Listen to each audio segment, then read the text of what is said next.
Sông lên cho bóng tham plơ chi vật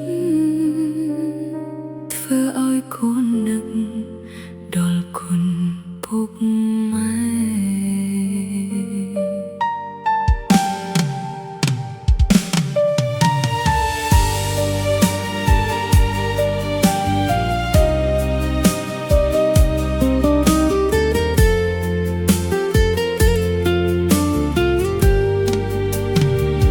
Tặng piថ្ងៃកូនមិនទាន់ចេះដើរពុកម៉ែតែងថែមិននៅកូនឈឺ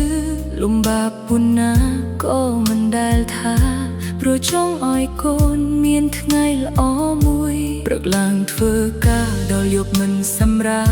ញ៉ាំហូបពេញខ្លួនដើម្បីកូនរៀនស្នាមញញឹមទូចនៅលើមុខកូនជាកម្លាំងចិត្តរបស់ពុកម៉ែថ្ងៃនេះកូនធំទៅយល់ក្នុងចិត្តថាគ្មាននរណាស្រឡាញ់កូនដោយពុកម៉ែកូនពុកម៉ែធំជាងភ្នំពោះកូនមិនអាចភ្លេចបានមួយជីវិតទោះកូនទៅឆ្ងាយដល់ទីណាក៏ដោយបេះដូងកូននៅតែនឹកពុកម៉ែ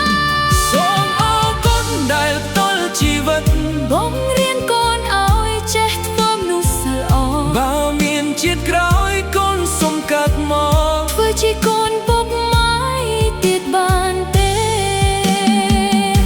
ពេលកូនបរាជ័យពុកម៉ែលើកទឹកចិត្តប្រាប់ឲ្យកូនតស៊ូកុំបោះបង់ខ្លួនស្នេហ៍ពីពុកម៉ែមិនចង់បានអ្វី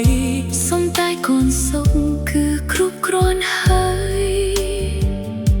ពេលវេលាកន្លងលឿនមិនចាំនរណាកូនខ្លាចថ្ងៃមួយគ្មានពុកម៉ែនៅក្បែរដូច្នេះថ្ងៃនេះកូនសូមប្រាប់ថា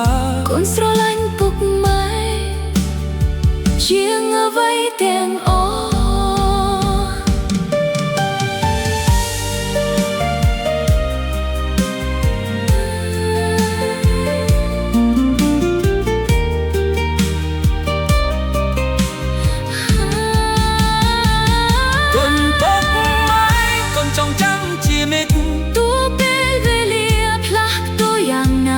ក្តីស្រឡាញ់នេះមិនដែលរសាយពុកម៉ែជា